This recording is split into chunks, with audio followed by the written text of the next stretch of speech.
Hello everyone, this is Shannon from That's So Poe, and today I am doing a wrap-up of my November 2019 monthly reading priority. In November in the US, it is Native American Heritage Month. There also on BookTube was Indigathon and Nonfiction November, all of which I tried to do, maybe not so successfully. November was very interesting because I ended up going a little bit long into halfway into November with my October priority month on Disability Reads. I'll link that down below, which meant I got started kind of late on things and I went into December, but by December I was in the mood for a celebration and holidays and light and fluff and not necessarily heavy themes, which I think definitely a lot of Indigenous reads have. Ashley at Don't Have a Degree in Reading, who I will link below, did a wrap of Indigathon as well and noticed that there were very heavy themes, especially relating to trauma, that were in a lot of the Indigenous reads that she did, and I had the same thing happen, which meant that I didn't get through as many as I wanted to. There were a lot of things that I had to just put down because it wasn't working for me at that point, but I did get through some things. So I got through kind of 1 2/3 of the books that were on my TBR, plus I read a couple of children's books and graphic novels as well. So I will talk about what I got done and then talk a little bit about the themes as well as what I would recommend you pick up. So first, let me talk about the books that were on my TBR that I finished. The first one was Sabrina Eco Deena by Kali Fajardo Steen, who is an Indigenous Latina author. This is a collection of short stories that are sort of contemporary literary fiction. The stories center around women and their lives and their relationships, especially with sisters, mothers, daughters. These stories were beautiful and poignant, and they addressed, I think, a lot of the issues that Indigenous Latino women in that community face. It was very much, the stories all together built up a sense of that community. I found them very, very powerful, very beautiful, and they had a lot to say about the kinds of like generational trauma and difficulties in life that these women had to face. It was very, very powerful. Next, the 2/3 of a book that I finished on my TBR. On my TBR, I had The Way of Thorn and Thunder by Daniel Heath Justice, which is actually a bind-up of a trilogy. So I didn't finish the entire trilogy, but I did read what is basically the equivalent of the first 2 books in the series, Kinship and Weirwood. So I decided not to continue on and finish the last section. The pacing of this was pretty slow and I just wasn't in the mood to continue with something so epic and slow.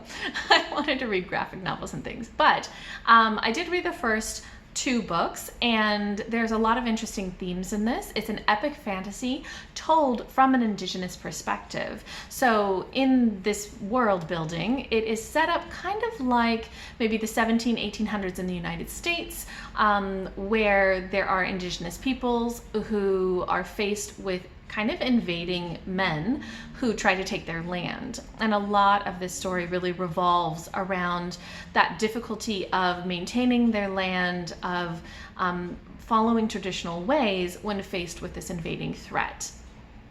Next, I finished a couple of picture books, which I had heard about from Brody Et Brody, who I will link below, one of the hosts of the Indigathon. First was Yonder Mountain by Robert H. Bushyhead, Kay Thorpe Bannon, and Christina Rodanis. This is a beautiful kind of learning story where it's about a chief who gives a task to 3 young men to go to Yonder Mountain and learn what they can learn and bring back that wisdom to their village. And I found it really beautiful. I loved the artwork and I loved the story kind of focusing on what makes leadership, what matters, what you should be paying attention to. The other children's book that I finished was The Girl and the Wolf by Katharina Vermette and Julie Flett. This is a very young children's picture book that is about a little girl who gets lost in the woods but meets a wolf who is very helpful and helps her sort of discover her own power to save herself. And it was very sweet and just a nice story. Next, I read a couple of graphic novels. Surviving the City by Tasha Spillett and Natasha Donovan was something that I'd heard about from Ashley. I don't have a degree in reading. And this is a contemporary teenager story about two girls who are living in the city in Canada, but dealing with a lot of issues in their lives and finding strength in their community and especially in the traditions and practices of their Indigenous community. It is a very heavy book, but I think also really powerful, and it talks a lot about things like the violence done against many Indigenous women and how many of them go missing or are murdered compared to the general female population. And lastly, I read This Place, 150 Years Retold. This is by various Canadian Indigenous authors. This is a graphic novel, and in it, each story is about some part of Indigenous Canadian history. Most of them are nonfiction, talking about real events and real people. Some of them are fictionalized accounts of important things that happened in their communities and in their history, but based on real facts and real events. And there's a couple that integrate also some kind of myth and magic into them. This collection had so many different perspectives, so many different tribes, and had a lot of insight actually into the experiences of a lot of different people and their histories. This is the only nonfiction that I read for this month, so although I read quite a few things for the Indigathon, for Nonfiction November I was less successful. However, I will say that I did read this book in November, and if we stretch it, I think that all the 4 prompts for Nonfiction November could apply to this. Design, because it's a graphic novel. Sport, because one of the stories in this was about fishing rights, and fishing is a sport. True, because it's about a lot of the history that isn't told, because it's from an Indigenous perspective, and so you get kind of the truth of that.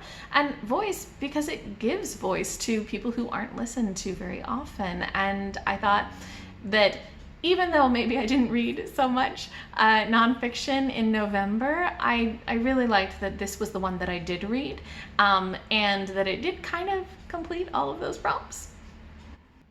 So even though I didn't read a ton of books for this month, I still did notice some themes that ran throughout so many of these, so I'd like to talk about those. The first one, which I already mentioned, I think that Ashley from Don't Have a Degree in Reading noticed, is trauma. Generational trauma is a big theme, and I think it makes sense because there has been a lot of trauma, and it has been going on for hundreds of years for a lot of Indigenous communities that are torn apart. So in Sabrina Eco Deena, I mean, the entire collection really is about all of these women who are dealing with generational trauma, dealing with unhealthy relationships, dealing with kind of their own issues and how to get out of that, how to build better lives for themselves. In This Place, there is a story about a woman who was taken away from her family and put into a residential school, and sort of the generational trauma that residential schools caused in Canada. There also was, in Surviving the City, a lot of talk about the generational trauma of all of the women, all of the Indigenous women who are killed and go missing, and how that affects their daughters, how that affects their families. So generational trauma was a very big part of a lot of these stories, and also some of the ones that I didn't end up finishing because it was so heavy, I ended up not being quite able to continue with them this month. Another theme that ran throughout a lot of these stories was the importance and connection to the homeland. In Sabrina Eco Deena, the entire collection, all of the stories were about the community, were about the women, the Latina Indigenous women in Denver. And it really was as much about the place as it was about the women and their stories. In This Place, there were many different stories that had information and plot lines that were about the place, but in particular, a lot of them focused on land rights. That was a big theme throughout these. And in the Way of Thorn and Thunder trilogy, the entire story is centered around the importance of the land and the connection to it, where the people get their power from the earth, from the land, and the main threat to them is the men who are going to push them off of their land. So this connection to the land, to the place that they're from, is really, really strong. And one more theme that I noticed in a lot of these stories was the importance of ceremony and tradition.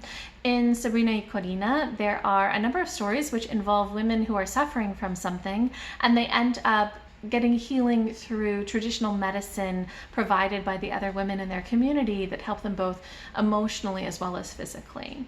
In this place, there is a story about a community where potlatches are outlawed by the Canadian government, and they continue them in secret because that tradition, that ceremony, is so important for their community and for their culture.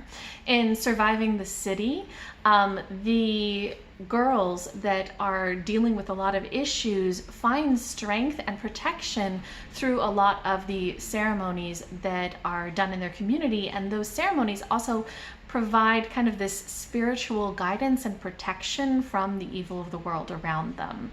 Also, in The Way of Thorn and Thunder, ceremony is very, very important for so many things, but in particular I noticed it was used to put the souls of the dead to rest, where if they didn't have the ceremony after they had died, they would sort of wander and be unrestful. And so in all of these stories, just that idea of the importance of ceremony and tradition for the well-being of the community was really strong. And lastly, out of all the books that I've read this month, I'd like to recommend 3 that I think are particularly good for other people to pick up. So the first is Sabrina Eco Deena by Khalifa Hardo Anstine. I thought that this short story collection was just the most beautiful writing. It was very poignant and really reached out to me. I thought it was spectacular writing, and if you have any interest in short stories and literary fiction, stories about women, I think you should pick this up. It was beautiful. The second book that I'd recommend is This Place, 150 Years Retold by various Canadian Indigenous authors. I thought that this graphic novel presented so many different stories about so many different communities and experiences. It presented all of this history in a very relatable way. And so I think that if you're not as familiar with the history of all of these tribes in Canada, this is such a great way to get exposed to that and to learn a little bit about them. And lastly, I'd recommend Surviving the City by Tasha Spillett and Natasha Donovan. This is such a short little graphic novel that tells a very compelling story about 2 girls, but also, again, really shows what the experience is like for a lot of Indigenous women who are trying to get by and trying to survive all the things that are difficult in their lives and that are affecting them and making it hard for them to survive. So I thought that it was a compelling story as well as providing that kind of insight. So that wraps up my Indigathon and Nonfiction November reading. It wasn't quite as successful as I had hoped, but I still did read some really interesting things, and hopefully next year things will go a little bit more according to plan. I don't have a priority month for December or January, but in January I will be doing kind of a reflection back on how my priorities worked in 2019, as well as talking about the priorities that I will have for 2020. So I will look forward to talking about all of my ideas then.